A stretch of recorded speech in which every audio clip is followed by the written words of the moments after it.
Hi, everybody. Welcome to Indie Author Hour. I'm Corey Miller, author of the book Hush, a Desiree Jackson mystery novel, among other things. I write other stuff too. And this is Hardy. Introduce yourself, please.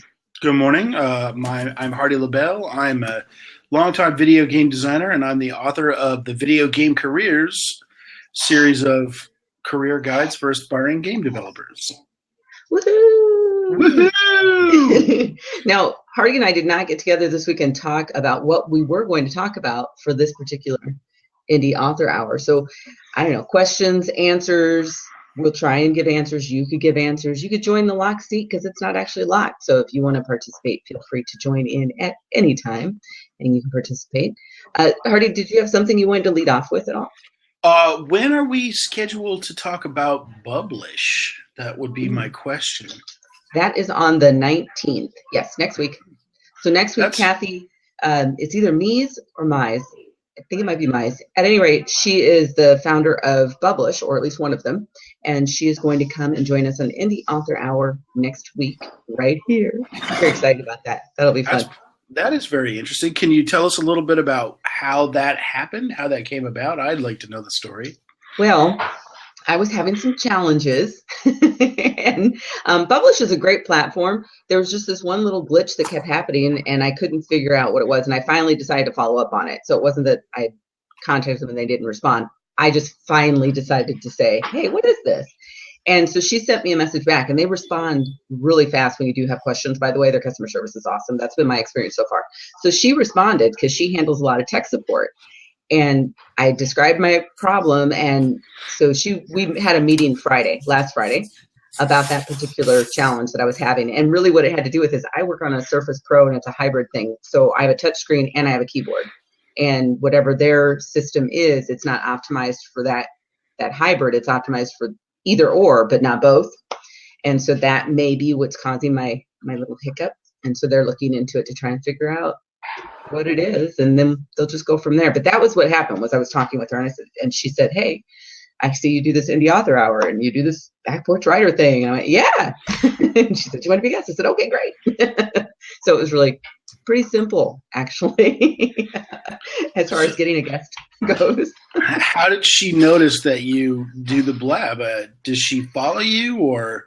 I don't know. I don't remember why she knew about Indie Author Hour, but in my signature on my emails, I have back porch writer. I have my information in my signature.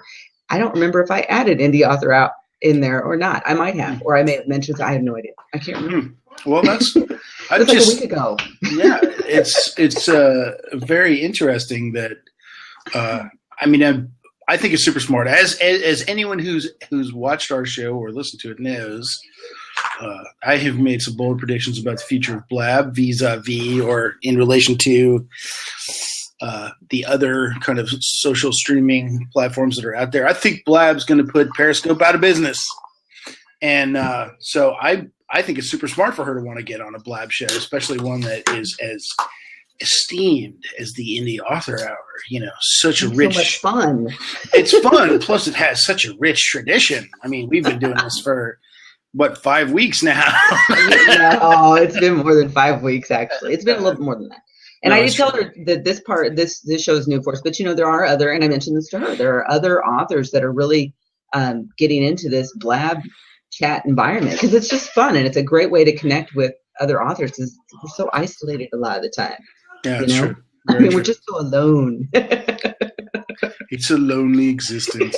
It can be very lonely. So it's nice. So I gave her some heads up on some of the techie stuff that can happen glitch wise, but we wing it. We're good at it. We wing it. So it's all good. I guess the other my daughter's she's gonna shuffle by again. Anybody who watches us has watched us previously. You guys see her usually stop by and give me a hug on the way out the door to school every day. Today is her 18th birthday. She's not my baby girl anymore. She's my, I don't know, baby adult girl. So you baby. Yes. So she's gonna pop her head in. So everyone tell her happy birthday. Wish her a happy birthday. Exactly. Yeah. Very exciting. Very exciting. Well, I just noticed we have at Coach Jenny here. and she is listed as the Audacity coach. Are you talking about Audacity, the free editing stuff? Because I love Audacity. I don't know everything there is to know about it, but I like using it. What is it? You use it to, I use it to edit and record shows. So for my podcast and stuff. So that's how it sort of, and it's free. But it's great. And the support, there's lots of, not support where you can talk with someone, but there's lots of documented support that you can go and look up everything you need to know about how to use the Audacity software. It's awesome. Love it. Yep. So I'm really getting back into it because I've got the other podcast. I'm really getting back into it. So unfortunately, Jenny says no. It's more the concept of Audacity rather than the actual software. That's all right. I mean, it's great. Love. No. Don't be sorry. Don't be sorry. It's awesome that you're out there teaching people to be audacious and bold. That's great. Exactly. That goes back to our conversation, like 2 weeks ago when we were talking with someone about the words and the branding. And that's awesome. Mm-hmm. Absolutely. That's really good. Man, why can't I think of these things? Awesome. So, how about we talk a little bit about kind of like what you're working on? What are you working on? I'd love to get an update on kind of what's on the slab for Corey Miller. Go on, please share. I've got a couple things going on. So this is January, and now I need to start working on the revisions for the next book, North Downing. So I took all of December off for that particular project and worked on other projects. So now I have to start doing revisions for North Downing because I want it out by April 4th. I think I have the date. So that's what I was doing, or what I will be doing in the next couple of days. But what I have been doing is, I did purchase LeadPages. And so I've been putting together landing pages, and I got some of that done, and I did my Facebook ads. I need to go back and check some of those and pause some and play with them a little bit. And I love LeadPages. Oh my God, those people are amazing at customer service. They're another company that I just absolutely loving. Okay, so I started LeadPages last week and trying to do the landing pages.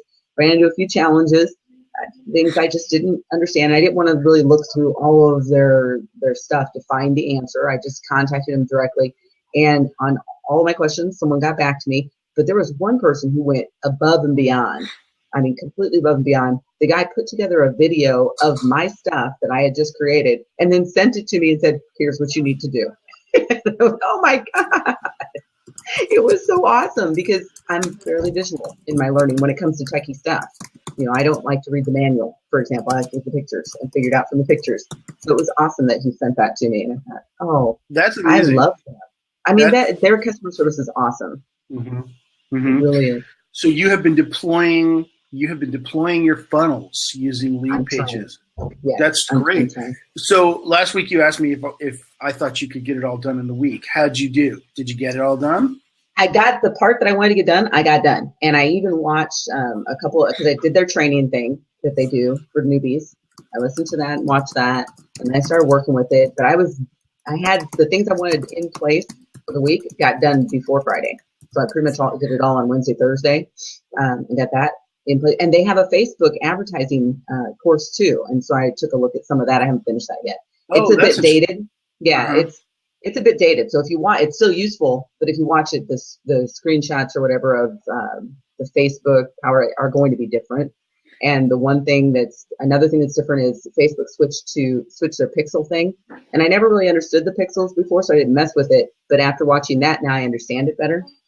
But Facebook did make a change in pixels. And so now I think it's that you get one pixel that you use across the board for everything, where before apparently there were several pixels that you could do. This is why I didn't mess with it before, because I didn't completely understand that. But in their Facebook advertising course that's free, you learn a little bit more about pixels. Even though it's not the current one, it gives you a good understanding of what the pixel is, how you do it, what it's for, all of that. But I'm not finished with their Facebook course yet, because I'm just kind of slowly going through that one. But yeah. So tell me, what was the funnel stuff that you were deploying? I'm curious to know. I wanted to, and I'm still working on one little thing because I realized I made a little glitch. But in any case, so I made landing pages for, so that people, when they get to the website, if you go to CoreyDMiller.com, the first thing is a landing page. And there's a free gift and all of that. So that was the first thing I was trying to do, is take care of that particular challenge. So that's all I did. I did that and the thank you pages, but I did it twice because I did a separate one, and now I'm trying to remember what I did. It was a whirlwind, but I ended up doing 2 different landing pages because I did one for Deadly Sins as a giveaway and one for Hush as a giveaway. Oh, I remember what it was, because I decided that I wasn't going to work on building just one list, my main list. I was also going to work on my new release list because I like that, because that's slightly different than my scoop list. So rather than doing what we talked about a week or so ago, where you bring them all in one funnel and then they start to subdivide out, I said I wasn't going to do it that way on this one. I want to test something. So I'm doing my main release one, and then I'm doing another one that's just new releases. And now I know if you go to that list, you specifically just want to know about new books. And I already had people on that list, so that was another reason why I was trying to do that way. I talk with my hands a lot. Gotcha. Just so you know. So you set up a LeadPages landing page as the homepage on CoreyDMiller.com, right? Yep. Yeah. And so what I forgot to do was, I forgot to go back, and I have to do this today.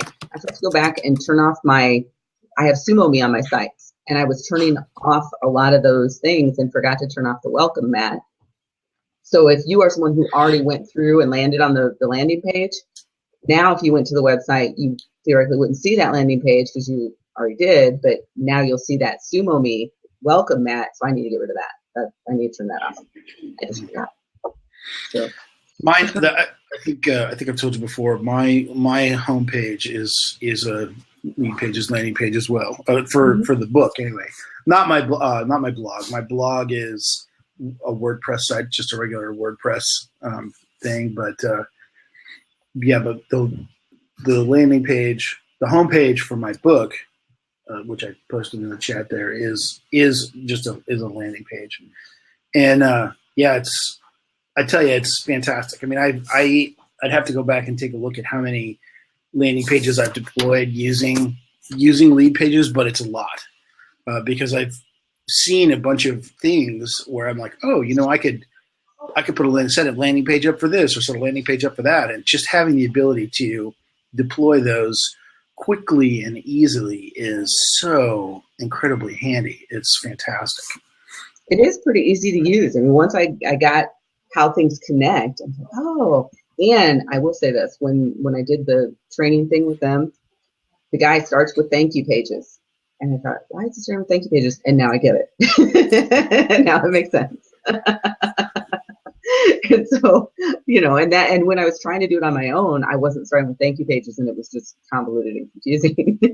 Now it's not. Yeah, well, and I suspect it also has something to do with the Facebook advertising pixels as well. There's a lot of people out there who want to be able to capture,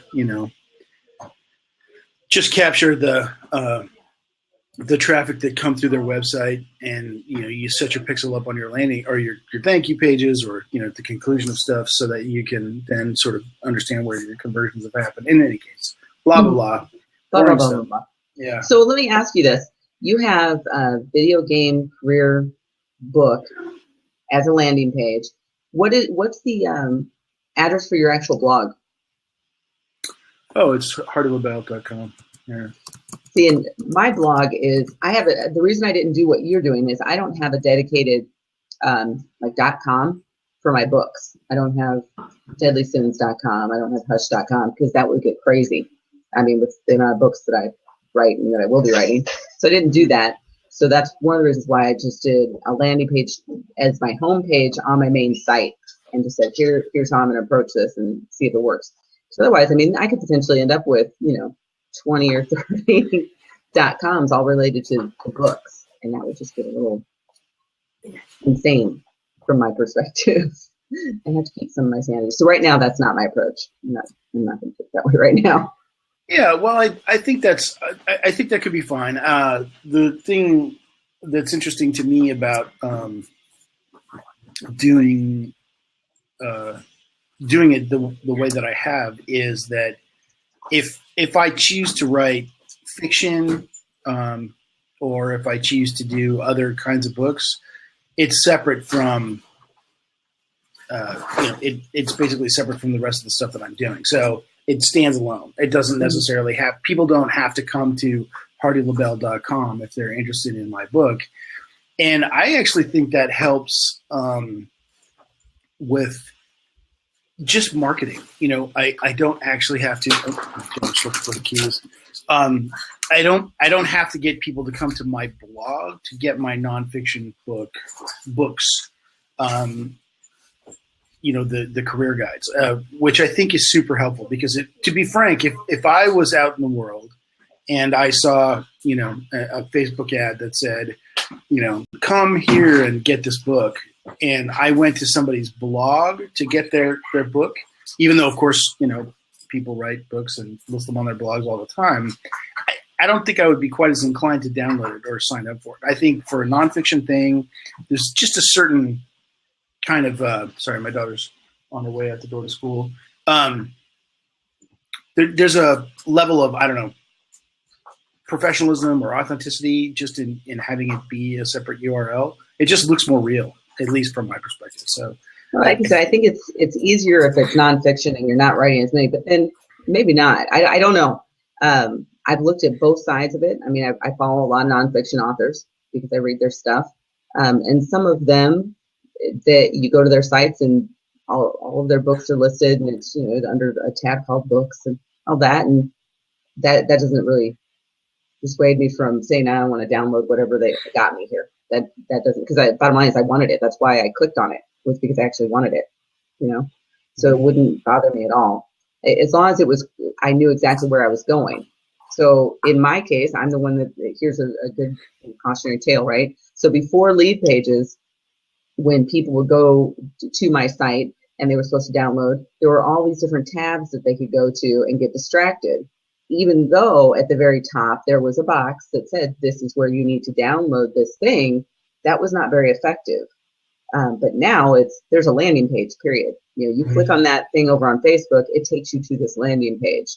And once you fill that landing page out, because you want that download, you get a thank you, and you get the download immediately, which is another thing I like, by the way. That was the LeadPages feature there. You get the download immediately. But then after that, if you come back to the site and you want to peruse CoreyDMiller.com, you can look at the blog. You can learn more about me. If you need the press kit, you can get that from my website, because my website's not just about my blog. That's not what I always do there. So it's got everything else about me as an author is on that site. So that was why. Hello, happy birthday. She says happy birthday. Thank you. Here, I'll plug the thing so you can hear it. Oh, can I hear it now? Yep. Hi, America. So 18. Wow. Oh, here we go. Try it again. There you go. Say it again, Corey. You feel old? A little bit. Mostly the tweak in my back. Now I hobble around like.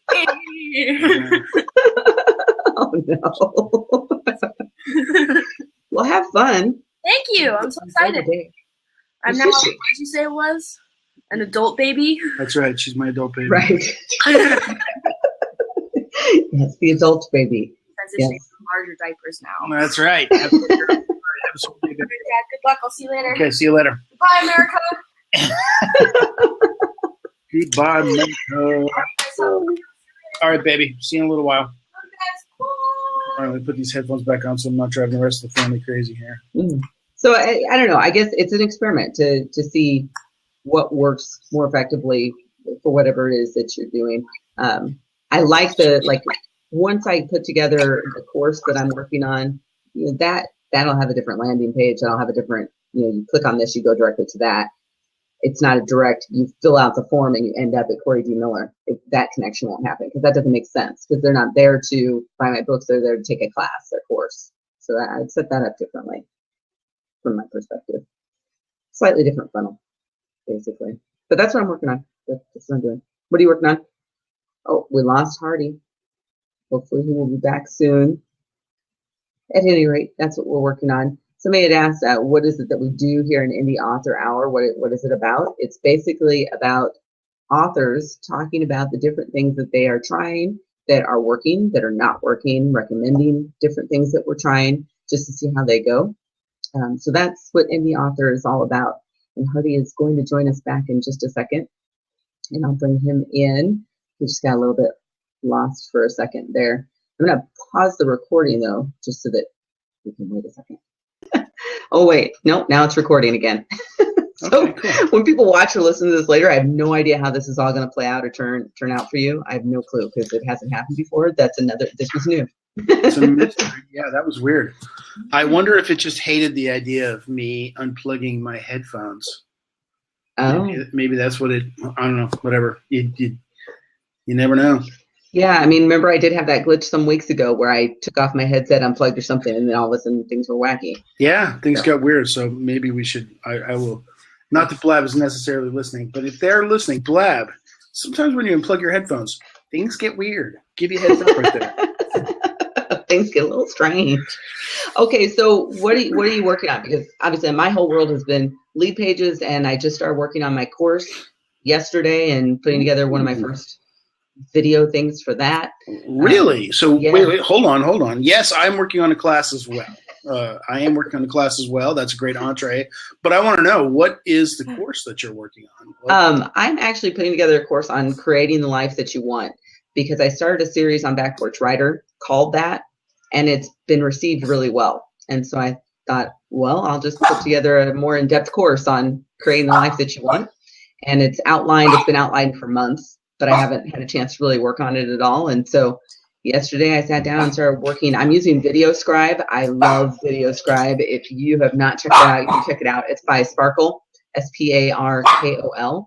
I am an affiliate, but I'm not going to give all that information out. Just shouting out so you know that that's where I'm coming from. But I love their stuff. I love Tour, which is TAWE.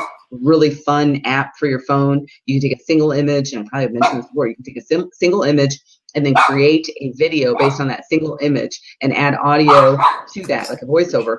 But then you can take it a step further. You can upload it on YouTube, and you can do all kinds of fun stuff with it and put music to it or whatever. So love that little app. But the videoscribe thing, if you've ever seen those things where the presentations where somebody's using a whiteboard and it looks like a hand comes in and is drawing stuff really fast and all that, that's what videoscribe is.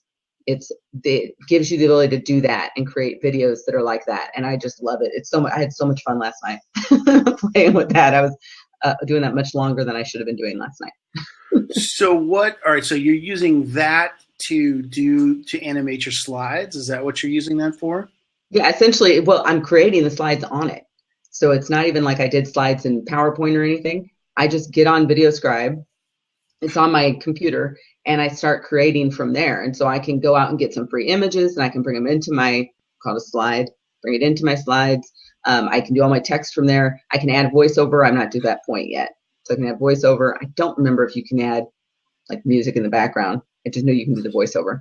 But in any case, so the whole thing is contained right there. And then I can publish that as a video and then use it. So I'm like, where does the data live when you're done creating it? Right now, and here's my question that I have to follow up with them on. I was trying to save it down to my computer, and I was having a problem with saving for some reason. I don't know why, but it's also stored in the cloud, so I can access it that way. And so today, when I go to work on it, I can get the information back and start working on everything else I need to work on with that particular thing. But I thought I was going to be able to just download it and have it on my computer, that particular thing. And for some reason, it wasn't really doing that. It would download it, but then I would get this message saying I needed some other thing to open it up. And I wasn't sure why I was getting that. That's not what I expected.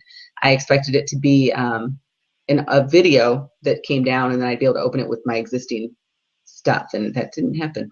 So that's a follow-up question with them, because I'm sure it's been asked before. So I will be asking I will find the answer to that and see what it was that, did I not do something? Did I do something? I have no idea. So I'd follow up. But in any case, I did double check to make sure that my work was saved. So it's in the cloud, so I can access it. And I think if I remember right, I can access it on their site directly too. So if I go to the site, I think I can do it through my account. I didn't bother with that. I just checked the cloud, and it was there. And I'm like, yay, it's there. It was not for naught. Where on the cloud is it living? I don't know. You're asking me a techie question that I don't know the answer to. I mean, seriously, I'm not that techie. I know it's saved. So it was saved. So are you accessing the tools through a website? Here's the reason I'm pushing on this. I know this is not the thing you like to talk about, but so I finished the outline for my class. Uh-huh. I actually finished it last night. I stayed up late. I kind of got through all of my notes and, created the entire outline in PowerPoint format. So I have PowerPoint slides for everything that I want to talk about, everything that's in there. And so now the next step for me is I'm going to do two things. I'm going to actually step my family through the PowerPoint presentation and explain all the things that I'm trying to explain, so that I can collect their questions and get feedback and kind of find out where there are difficulties and where there's hangups and stuff. Right. But I need to transition into recording the actual the presentation of the slides and the voiceover. Right. My own narration of the slides and the information. So that's why I'm pushing. That's why I want to try to understand, kind of where does, so if you like videoscribe, where does the data live? Because this is the type of thing I'm trying to understand, and you might already know the answer to this question. I want to understand what's the format for the videos that videoscribe creates, where does the data live, and do you have free access to it so that you could take the class that you created on videoscribe and publish it on Udemy or publish it on Gumroad or publish it anywhere you like? Or is it proprietary to their format so that someone has to have a video player for the videoscribe format to be able to watch the class materials that you're creating? That's the question. No, they don't. As far as I know, they don't. Because I played with this a while back, and I know with the tour one, I don't have to do that. So when I do something with the tour app and I save it or I upload it or whatever, you have to publish it first, by the way. So publish it, and I can publish it and make it accessible, or publish it and not make it accessible, if I recall correctly. But I was able to take the tour ones that I created and then send them over to YouTube so people could see them as examples on my YouTube channel.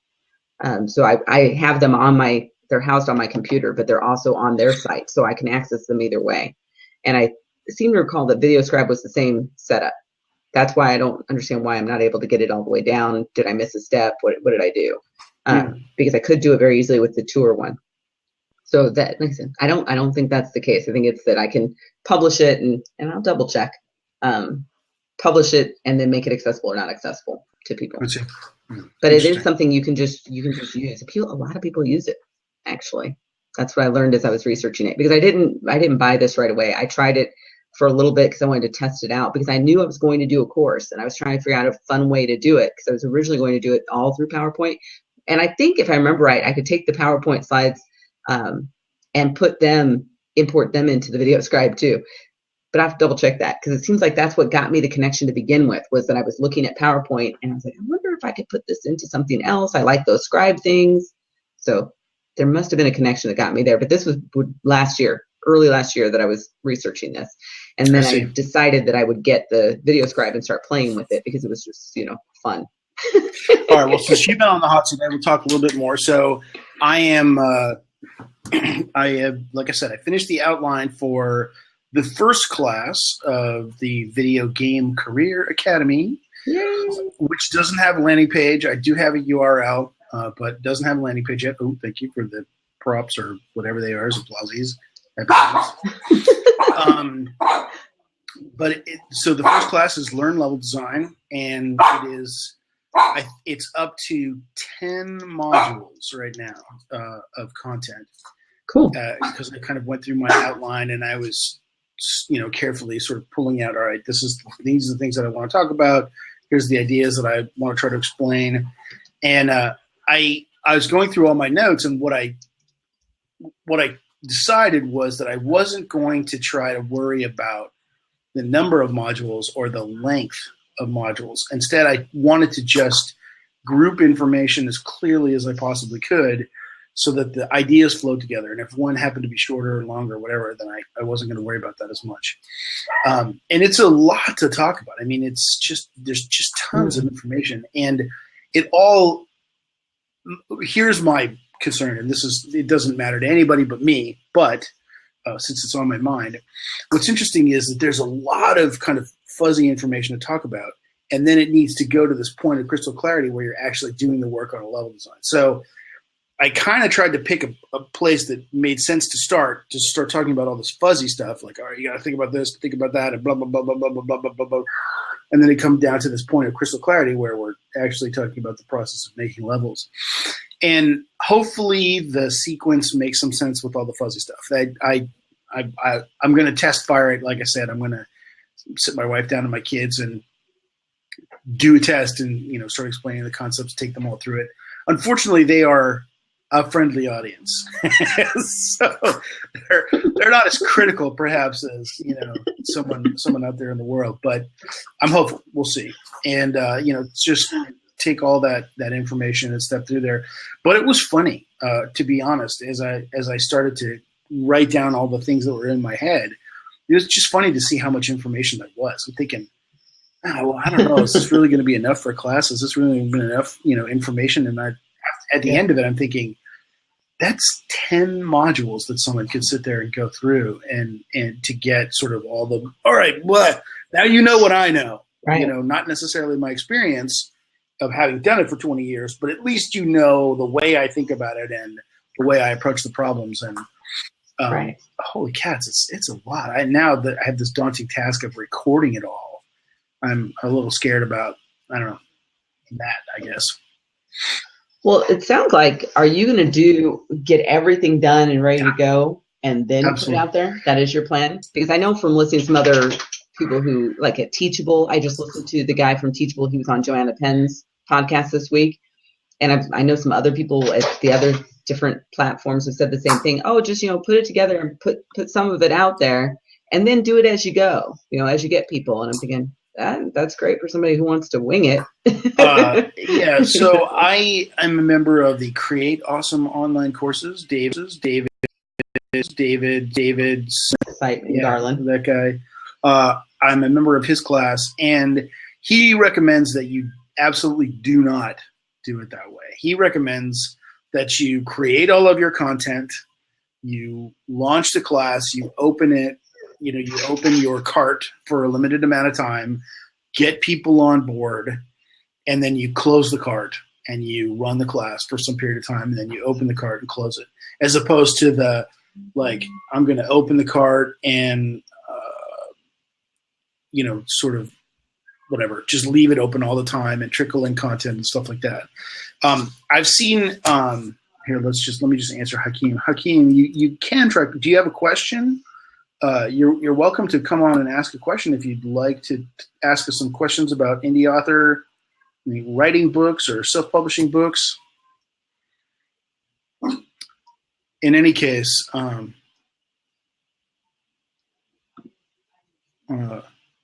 don't know where he went. So you're not doing it that way, is the point. You're putting it all together and making sure that you get it out together. Did you decide what platform you're going to use? I mean, like Teachable, Udemy, what did you decide to go with? I haven't decided. I don't know yet. I was leaning towards Zippy courses, but hi. I don't know. Hello, Hakeem. Hi. How are you? Hi, sorry. I just have problem with my audio. Okay. Well, we can sort of kind of see you. It's a little dark. Thank you. I have a problem in English. I am stuck on my ear and I can't hear very good. So this make me not trust myself. Did you have a question?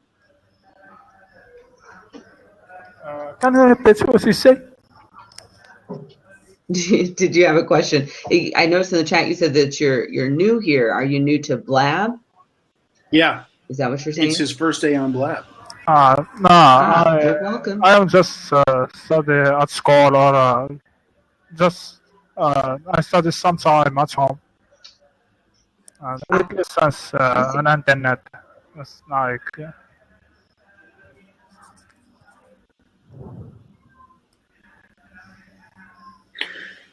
Well, Indie Author Hour, we talk about things that have to do with being an indie author and writer and different tools that we use, things that we try to just experiments with different tools and things. And what Hardy was just talking about is a course that he's creating for people who are into game design. And so that's where we were focused right now, is what he's doing. Hardy, I think I have you set up as a host, right? Not anymore. Yeah. No, you transformed me. Sorry, I don't understand. Are you now? This is hard. It's difficult to understand that this time.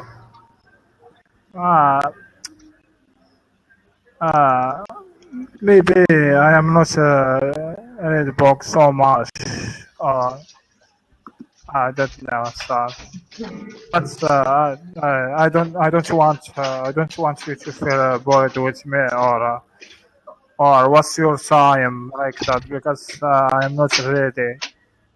So I should just say thank you for your time, for giving me this chance, and hope to next time maybe I will talk in God. Okay. That sounds good. Well, thanks for joining us. Thanks for coming in. Thank you.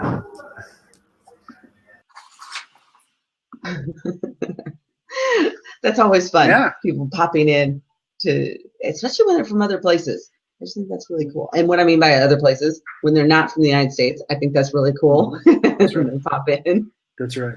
I find that really entertaining and fun, and then we get to chat more. Yes. So, okay, you haven't decided which platform. I'm looking at Teachable again. And the reason why is because, again, I was listening to Joanna Penn. This was a week ago, not this week. I think it was last week's episode. And she was reminding me of the whole VAT issue. And I wasn't thinking about that. I wasn't thinking about, you have this online course that's available. Well, it's available to everyone. Anyone could do it. And so I wasn't thinking about that fact. And so I thought, I probably should not take this on myself. And so I'm looking at something different. No, I don't know what's going on. I'm just having all sorts of weird techno issues today. All right, well, I'm back. Woohoo! I will tell everybody it's usually me that has these issues. Usually not Hardy. It's usually me with these questions. I think it has to do with I think it has to do with whoever gets set up as the host. Like whoever is actually hosting the chat. It probably has the most stable connection, and anybody else who's logging in maybe is not quite as stable. So I think there's an advantage in terms of, like if you're, it doesn't matter. Because when I set it up and you've logged in, you've had technical problems. So that's what it might be too early to call it, but I get the feeling. And that's a common problem in games. Just as a quick aside, I see this all the time. You have what's called the host advantage. So if you're going to play a network game, a multiplayer game on say the Xbox or PlayStation or something like that, because most games don't bother to have it's not very efficient in terms of time or cost to have your games hosted on a server somewhere kind of up in the cloud. So instead what happens is that we use online computers to matchmake people, kind of put them together. And then once they're match made, you push that information of, all right, somebody's going to run the game to one of the people that's in the game. So when you're playing Halo or you're playing Evolve or one of those, kind of online games, somebody is the local host. Someone is actually hosting the game and serving it to you. And that person always has an advantage because there's no ping rate.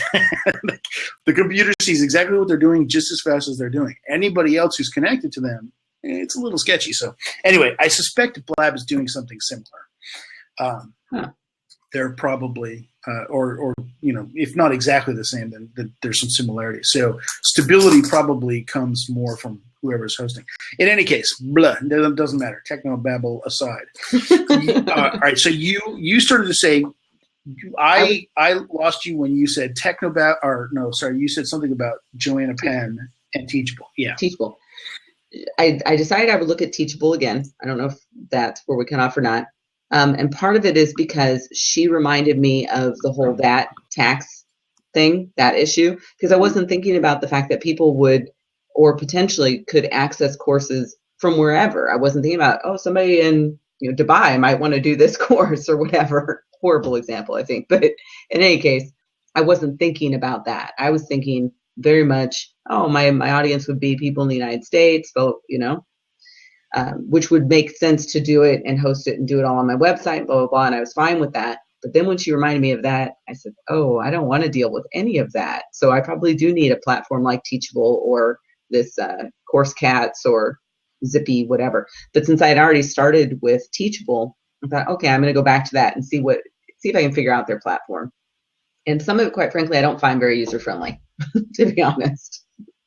So I'd like it a little bit easier. But I haven't looked at the other ones yet. Yeah. Yeah, I mean, I'm sure there's a lot of video secrecies no matter which you use. The thing I found weird about Teachable is that the costs seem to rise exponentially depending on the number of users that you have, which is super scary to me. I mean, I'm nobody. I'm just a little fish out here in a big ocean of people that are trying to put classes together. And the idea that, the Teachable rises as a monthly cost from nothing if I have whatever it is, 10 students or 100 students or something like that, to some crazy amount per month if God forbid I happen to get lucky and have a hit class on my hands, is really frightening. I don't know why. It doesn't seem to bother any of the other people who run classes, but it's really nerve-wracking to me. I don't know. Those kinds of continuing costs, especially scaling continuing costs, really make me uncomfortable as a solopreneur. That is really worrisome. How does what they have compare cost-wise? How does it compare to what you've looked at for Course Cats and what's the other one? Zippy? Well, Zippy Courses, yes, Zippy Courses. So as I understand it right now, Zippy Courses is just a straight one-time cost, but of course it's still in it's still in its beta stages. It's not 100% rolled out as a thing, but Gumroad, Teachable, I suspect that the costs are similar. I don't know. I'm not certain because I haven't really compared the cost. To be honest, I sort of went to the Teachable platform, I started looking at the information, and then when I saw all these different tiers of pricing, where the pricing went up and up and up depending on the number of students, I balked. It just made me sort of stop and say, whoa, I don't know. It just seems worrisome. The other interesting thing about their platform on that cost side is that when you look, it does go up like that. And then I looked at how much their cost is per transaction because it's a credit card transaction they're talking about. So like in the free one, it's $1 plus, I think I want to say 10% per transaction. Mm-hmm. And that number right there also changes, but that number decreases as you increase dollars per month. The amount you're paying per transaction when people are paying for the class, your class, goes down. Mm-hmm. So I think it goes from 10% to, I want to say 8. Don't quote me on that. I think it might be 8. But I don't remember what the dollar amount, because there's always $1 plus whatever the percent is. And that's the thing that I look at. So it's not even just how much is this per month. So even in the free one, you're paying for something. It's not entirely free. You're paying per transaction when people come through there. Yeah. So I looked at that, and like I said, I'm going to look at the other ones because I'm not in any particular hurry to get this course out. I actually have not put a deadline on it. In my mind, I'm thinking maybe second quarter, but it's not a high priority for me. So I'm like, okay, I got time to look at all this other stuff. And like I said, I did the outline months ago, so I have to do the content, and that's what I was working on yesterday. Just because I wanted to play with videoscribe, I was working on content. I just wanted to play with it. That's all there was to it. It's very fun, yeah.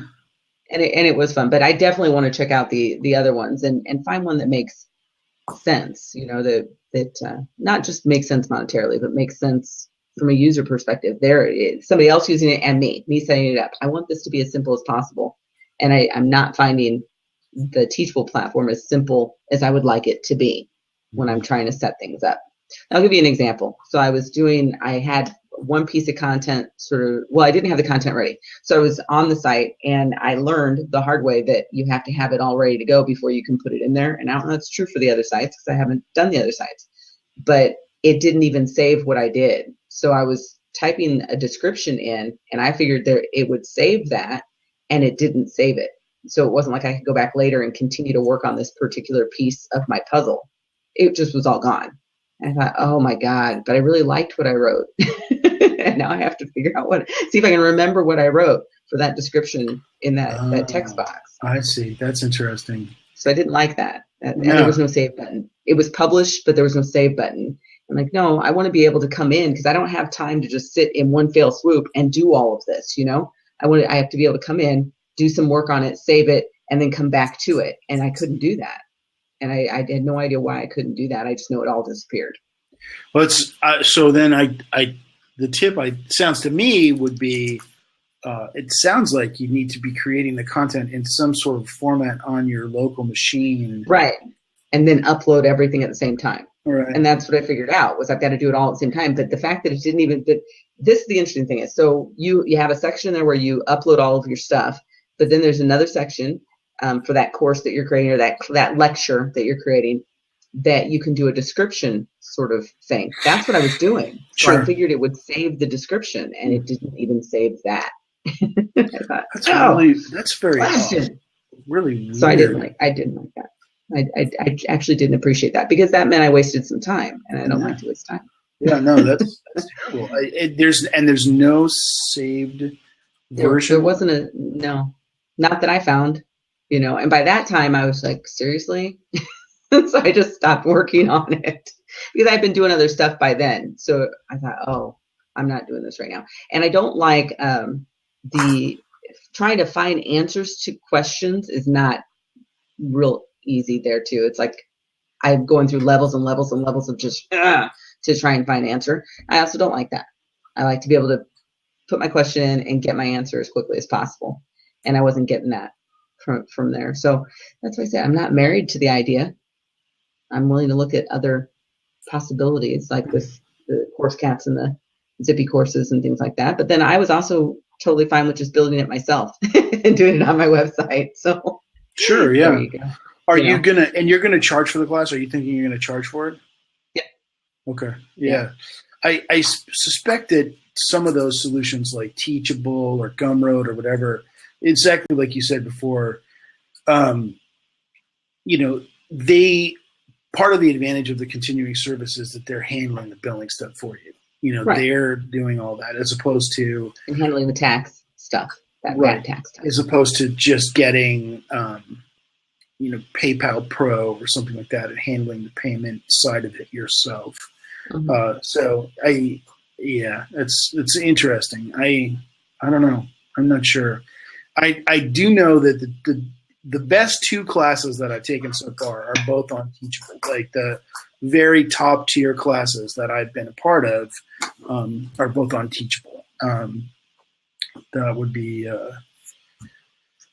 Jenna Sword is a graphic designer who teaches the branding stuff, and her class is Launch Your Brand Online. Her class is all sort of located on Teachable, and Mark Dawson's class, selling Facebook, the Facebook advertising. Yeah, the Facebook advertising. His thing is called. I'm sure this is a terrible joke because he's I don't remember what it's called either. But for those listening, it's about Facebook advertising and how to use that effectively. But that's not the actual title. So if you just Google Mark Dawson, you will in fact find it. Oh yeah, no question. He's been all over the news. The self-publishing. It's the self-publishing formula. Right. That's what it is. Yeah. Self-publishing formula. Mm-hmm. Is the name of that. And yes, and I'm not part of the whole class. I'm just part of the Facebook advertising component of that class. But anyway, they're both on Teachable, and it seems like they're very happy, and the class is very stable, and it always does what it's supposed to do. So there's, I'm sure there's a reason why that's a good thing. Although in both cases, the number of people that are in the class, the numbers add up. to kind of like, okay, well, I'm going to have to pay this much to Teachable, this much to Teachable every month. It adds up. But if you don't hit those numbers, those Teachable costs look scary. Right. I mean, and we're talking about the difference between you and I starting out and pretty much from scratch at bottom and all of that versus two people who have on their own a tremendous audience. Right. And so they can, I would think, afford to do what they're doing at that level. I doubt they're doing the free version of Teachable. They're definitely not. They're both at the very top tier pricing structure of Teachable. I mean, just based on what, kind of what I know. But that said, I'm sure Teachable would come back and say, well, look, it scales. I mean, our service scales. So I don't know. I you know me. So I like to do my research, and I also like to look at and try to figure out what is the best solution out there. Because from my perspective, that just removes so many obstacles. Just picking the best possible service removes a lot of frustration later on down the line because it works the way you want it to work. It's very smooth. It's very seamless. So there is a pretty, I don't know, there's a strong, that's a strong reason. If the two best classes that I've taken so far are on this platform and those people, people trust it and like it the best, that says a lot, even though it's social proof. Yeah, it's definitely. There's some proof there. I mean, and Joanna Penn, the only reason the Teachable thing came back on my radar was because she interviewed the guy that's affiliated with it for her podcast this week. And I went, I probably should check that out again. It's still not, like I said, it's not as user-friendly as I would like it to be from my end, me trying to figure out how to put things up and all of that. But I don't have any experience with the other platforms. I haven't even compared those other paid platforms. So I do need to at least look at them and see if they're comparable and, are they easier to use than what I'm seeing here? Because the other thing is I don't know, are those individuals actually setting everything up themselves, or do they have somebody else doing it? So they don't even know the headaches that might be involved in setting up their courses because they've hired someone else to do it. So that could be, I have no idea. Yeah. But it's something to check out is the overall point there. And I, like you, I figured, well, if these people are using it, maybe I should give it another try. So I did that yesterday, and I did a new, created a new banner thing, a new little favicon, whatever picture. And so I got all that stuff figured out for my course. So I had one done, but I didn't really like it. So I created a totally new one, and I like it a lot better. So I did that yesterday and figured out all sizes and things. And of course I used, Canva to do that. I went over to canva.com. We don't get paid to say that, by the way, people. It's just that we tend to talk about Canva a lot too. Canva and LeadPages. Well, that's true. That's true. Yeah, how come those guys are not helping us out here? Come on. Help us out. We're shilling for you all the time. Well, we just talk about the services that we use and we like, right? So yeah, that's part of Indie Author Hour. We have to tell you what we like. All right. Well, so let's. What else should we talk about? We talked about classes. We talked about platforms. I should mention last week we were talking about goals that we had. I have to say I did not get our show notes up on the website. Sorry, I know, but there wasn't that much, so I figured we weren't missing a lot. We were talking about goals, Yeah. But I wanted to follow up on Rumba because I know that can be a little weird. Rumba is how I set goals, realistic, understandable, measurable, blah, blah. And I said I couldn't remember what the SMART acronym stood for, but I came across it. So it was specific, measurable, attainable, realistic, and time bound. That's what the SMART one stands for when you're setting goals. Did you want me to say them again? No. I can look it up. I'm just trying to figure out how. Deadline, time bound. That's all it is. Measurable. That's another way for saying, well, not measurable, but time bound. You put a timeline on it. Oh, SMART. Okay, sorry. For some reason, my brain was still stuck at Roomba, and I'm thinking, how's time bound? SMAR, and then T for smart, meaning right, T. Smart. Okay, there we go. So I thought I'd throw that out there because I mentioned Rumba, but couldn't remember SMART. So that's SMART. It's specific, measurable, attainable, realistic, time bound. So if you want to use that versus Rumba, it doesn't matter. The point is it gives you a method. Yeah, no, I think that's good. I think that's all great. I think that's great. Yeah, that's good. That's good. And now I understand what the T is for time bound. This is a 1 cup of coffee morning for me so far. I am just a hot mess. I've already done 2 cups of tea. Well done you. Yes, you're rolling. So my caffeine goes down on subsequent cups because I'm just pouring more hot water on my leaves. So it's not like I'm getting a boost in caffeine necessarily, or not a huge boost. This past year, I got relegated to half caffeine coffee by my wife, who decided that I was drinking so much coffee and it's probably not good for me. So, I need to drink 10 cups of coffee to get out of it. It's just that's barely any caffeine at all. Keep it cool. So it's tough. I mean, I tell you, it's torture. Come on, I'm just sort of mainlining this stuff, just injecting it into my arm. All right, so so going back to the goals thing and class and stuff, the outline's finished. My outline's finished, and I really, really want to keep my foot on the gas. So I don't know if I'm going to set some SMART goals or some Roomba goals for myself. I don't know. I don't know why I'm leery about doing that, but I do feel like, I know I'm making progress forward. I guess I just have to, I don't know. I've never tried setting SMART goals or Roomba goals, before. So maybe I'll try that, since it's a new year and a new way to approach it or whatever. I don't know. My own methodology of getting stuff done is weird. I kind of think about things for a really long time, and then once I cross the threshold, I can always feel it. Like, all right, here we go. Now it's time to do it. I'm just going to get it done. And it's not necessarily like boom, boom, boom. It's kind of more like boom, then we get it done. I don't know. I'm not sure what kind of goal setting that is. It's probably not the most effective goal setting out there. But if it's working for you, it's working for you. It seems like you've got them in your head and you're ready to go forward. I tend to, as you know, I'll write them down. I don't do a ton of goals. When I first started doing this, and we're talking over 20 years ago, so I've been doing this a long time, I would take on too many goals at one time. And that proved to always be a mistake for me, because then I wouldn't get everything accomplished, and then I'd feel bad because I didn't get everything done and about it. So now I'm much more refined about how I do my goal setting, and I pick areas that I really want to focus on to have development. Like my example last week for goals was the whole French thing. I'm wanting to get back to fluency in French because it was driving me nuts. And that's been driving me nuts for a while, but I'm finally at that point where I'm going, no, this is important to me. I didn't mention Hapkido. I don't have anybody to train Hapkido with, haven't had anybody to train with for a while. And I really want to make that change this year because it's driving me nuts. It's hard to do Hapkido as a single solo person because you need someone to practice locks on.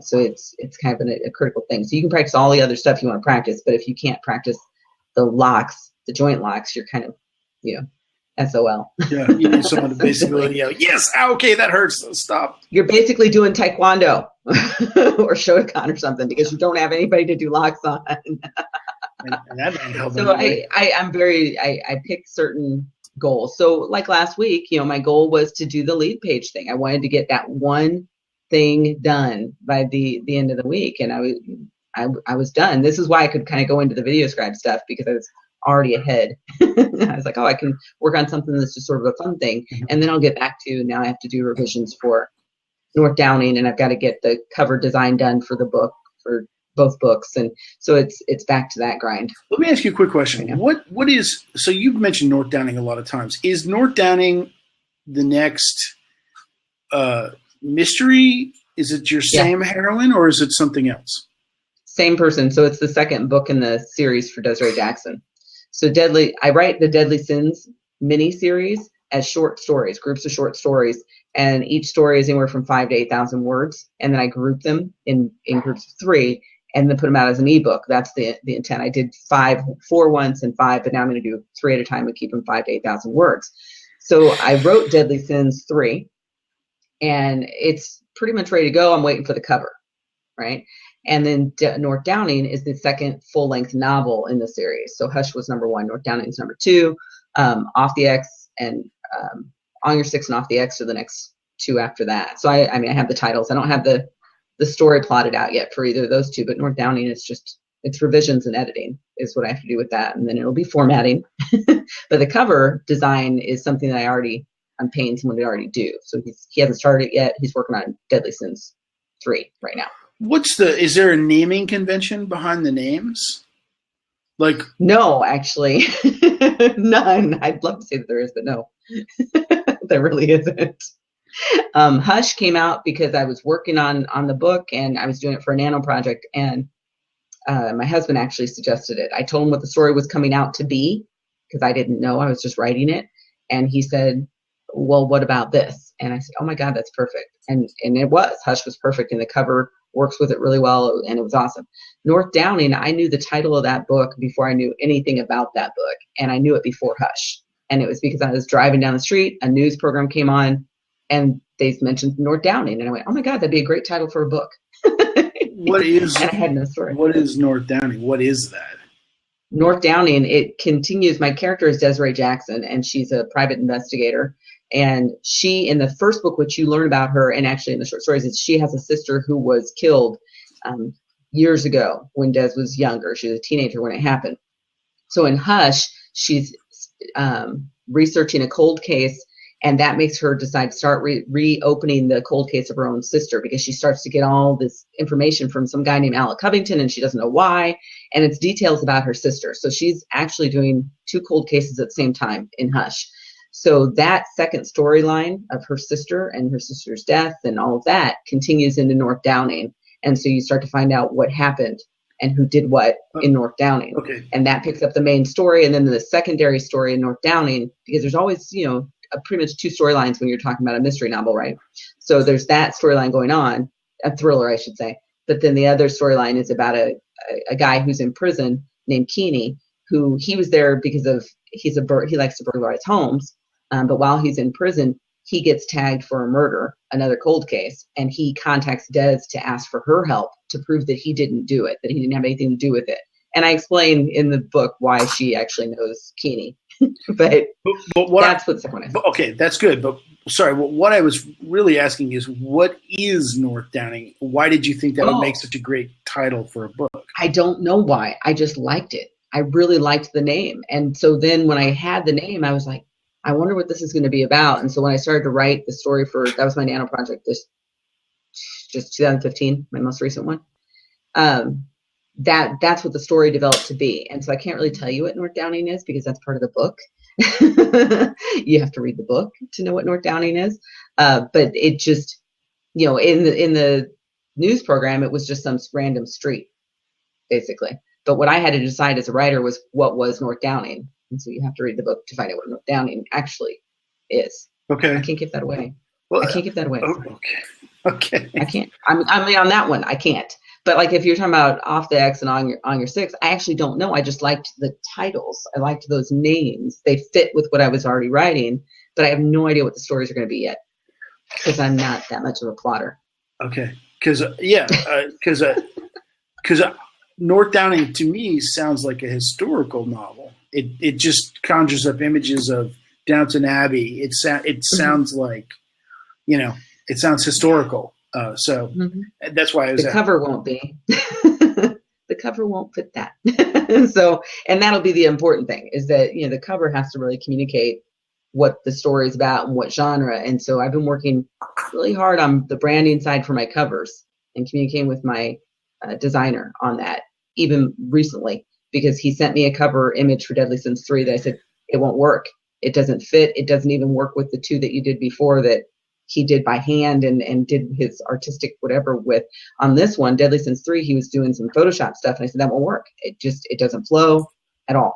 So the North Downing, it'll come down to the cover really has to work, and then it'll make sense why this is, it'll just visually make sense, which is important because it's an ebook, and then it's a print book. And there was somebody I was listening to just today. Oh, Write, Publish, and Repeat. Have you read that book or listened to that book? It's really good so far. But they talk about the importance of the covers. And most of us know this.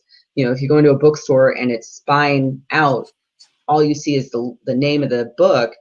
May not be so great. But if you can see the cover, then that usually helps you make a decision. Well, when you're talking about ebooks, that's all you do see. You see the cover right away. So you got to pay attention to the cover. So that's what I'm doing. I'm focused on covers. at the moment. But no naming convention. Gotcha. Not right now. Not yet. Hasn't happened. So you might think about that in terms of your branding overall, because it does make a big difference to the perception. The cover is part of it, but the names of the book are part of the branding. And if they sound like they all fit together, that can help your branding. And if they don't sound like they all fit together, then it's maybe not as strong a branding presence. Just something to think about. Yeah, something to think about. I don't know that I will be able to help it because the titles tend to just come to me like that, but we'll see. There was one author I knew of who did always did three words. Like I did the on your off the X on your six, did a similar thing, and so you knew each book that's what they were doing. But it actually wasn't the author that did it; it was the publisher, because that person was traditionally published. So it was the publisher and had come up with that. And this author actually didn't like that they were doing that, because then he couldn't use names or titles that he thought fit better than what they were saying. I thought, well, that's interesting. But yeah, it helps with branding. That's true. It would help. It does help. Makes a big difference. All right. Awesome. Anything else you want to cover before we call it? Does anyone have any questions? Does anyone want to jump into the hot seat and ask a question about writing or the author business, self-publishing? Let's see if anyone has the nerve. So you, just as a tip, you can write /Q and type a question. And that will appear as a boom. We can put that on the screen like this. Ba-ba. I guess we should probably lead with that, huh? Like we should say that to start with. That's supposed to say it, and then I stopped. So you should do that next time. I will. I will do it. Yes. If anyone has questions, now would be the time before we call it. I don't think so. I think they're going to be quiet. Yeah, that's all right. We don't mind lurkers. We love lurkers. Lurk away. As long as we're providing some kind of value, that's great. Oh, I should say this though. So after this is all finished, you can find Indie Author Hour over on YouTube, because I send it over there. I have to wait a couple minutes or so, but then I can send it over there. So you can find it over on Back Porch Writers YouTube channel, because I don't have a YouTube channel for Indie Author Hour. And you can find the show notes typically over on the Back Porch Writer website, and that's backporchwriter.com. Just so you're aware of that. That's where they all are. We haven't really talked about having an Indie Author Hour YouTube channel that this stuff could go to. We haven't, but we should do that. Probably should talk about that. Yeah. So it can go to a single place. Yeah, we definitely should do that. Yeah, and I'm missing one of the audio things, by the way. The one that you did the hosting of, I didn't get a copy of it because I wouldn't. The host would get it. So you got a copy, hopefully, from Blab. So if you could check, that'd be great. And then just send it to me. What do they do? Do they email it to you, or? They would email it to you. So hopefully they sent you an email for that particular one. And then you can send it to me, and then I can have it. And the reason is, when I moved to doing just the audio podcast of this, I need that audio. I'm not so worried about it for the YouTube channel, though it'd be nice because then they're in order. But I was wanting it for the audio mostly. All right, I will look it up. I'll look it up as soon as we're done. Absolutely. All right. And I don't remember the date. I'll find it. I'm sure I don't get that many emails from Blab, so I'm sure I can find it. All right. Well, get things done. Look forward to hearing next week. Oh, and next week it's going to be Kathy from BUBLISH will be here joining us and answering questions about the BUBLISH platform. I'm so going to hit her up for freebies. I'll be like, Kathy. I told her you would have a lot of questions. I will have questions. And then I'm going to hit her up for freebies. I'll be like, Kathy, come on, hook us up. We're big fans. Because I don't have a ton of questions because I've been using it for a while. So I thought Hardy will have some questions for her. I will have questions. No worries. I definitely will. Okay. All right. Awesome. Thanks, Corey. All right. Thank you. Thank you, everybody. See you next time. Else. See you later.